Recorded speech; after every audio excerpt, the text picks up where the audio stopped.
To replace this American standard fill valve and flush valve, essentially the whole guts of the tank, we'll start with flushing it. Turn the water off too. Make sure you do that so it stops refilling. We'll go ahead and take the handle off just to get it out of our way. And remember, these are reverse threaded. Once the nut's off, we got to take this out as well. It has a little tiny cotter pin in it right here.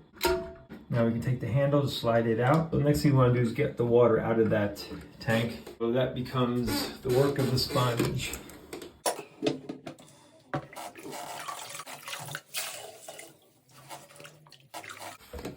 And you get all the water out with the sponge.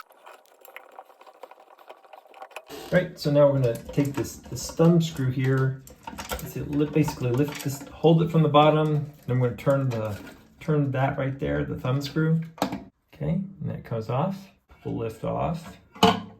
So by removing the top, you can just replace this gasket they give you a new one, and just stop at that point. Or we're actually going to we're replacing everything. So to do that, we need to undo the bolts at the bottom of the tank here. Now the same thing for this side. I'm unscrewing the nuts from the bottom. There's the second one. Okay, like so. That ring, this is kind of decrepit.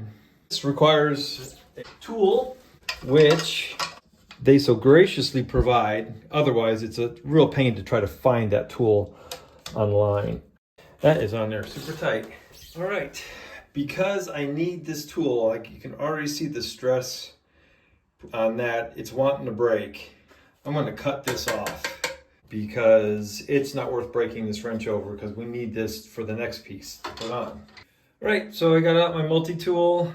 Both these pieces are plastic. Of course, nothing ever goes the way you expect.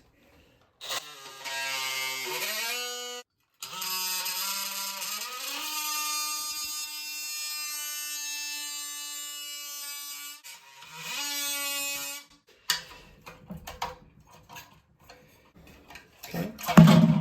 Yep, that'll work.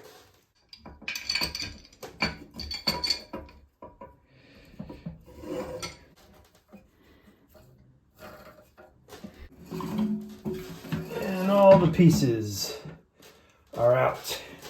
So that's your flush valve. This is your fill valve. Out with the old, in with the new. The height of the fill valve, so from that point right there to this right here, is right around 8.5. This piece right here, the fill valve, fill spot, that's the max fill line, to this point right here, around 9.5 inches. This piece here is supposed to be an inch taller than this at the max fill. So that's at 8.5. This one is 9.5, and you get that by turning this shaft, holding one hand on this and the other hand turning this shaft, and it has some spiral threads on it. All right, so here's our new flush valve. And there, this U shape is going in that direction. That's where we want it. Okay. This is all plastic, so make sure it gets threaded right when you start. You don't want to cross thread it and ruin the threads and have to get a new part. Finger tight for now. We'll tighten it up in a bit. I want to get this piece in next. This is the fill valve. On the bottom is this rubber washer, and that's how they want it. Flat side touching flat side. Just over the threads. Lock nut for the fill valve. This on here. These are the rubber gaskets that seal the water in the tank when the bolts go through. Like so. Okay. So we'll go ahead and tighten this up.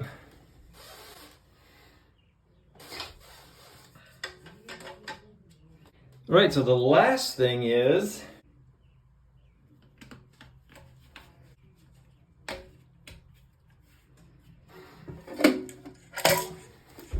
we'll put these on the bolts under the tank first. First thing we're going to do is put this white piece on, slide up onto that, and then here's our nut.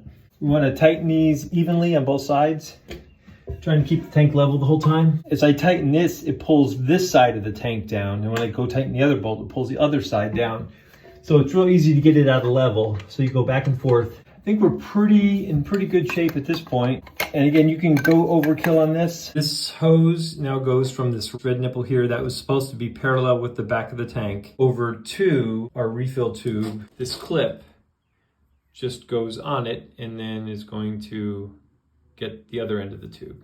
Once it gets on, to keep it from coming off,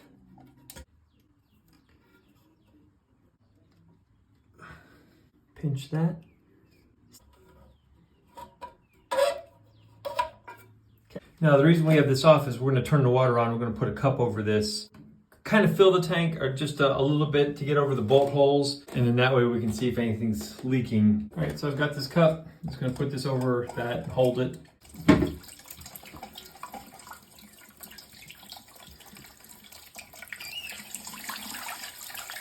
Okay, get the water turned off. Now we're just gonna check each bolt hole and down there for any water. All the water is holding, there's no wetness underneath the toilet. Put this cap back on, kind of lined up with the hose, and then turn it clockwise. I'll go ahead and turn the water back on and see.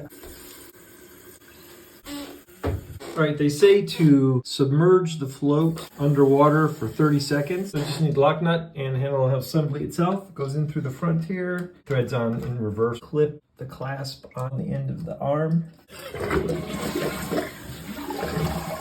So this has on it, it's a roller, and there's some numbers from 0 to 8. If the water wasn't filling high enough, you would remove this roller to a higher number.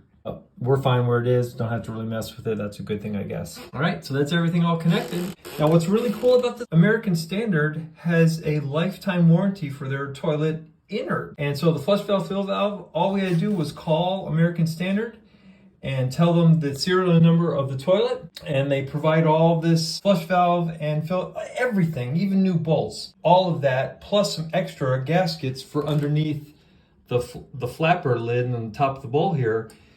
There's even, they gave us 4 extra gaskets gaskets for that. So all of this is free. Now, any other normal toilet where they don't have that lifetime warranty, that's $35 worth of stuff. American Standard, good job.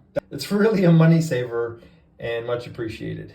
Hope this video helps. If you got anything out of this, give us a like. Don't forget to subscribe. We're always going to show you ways to save money. Thanks a lot for watching.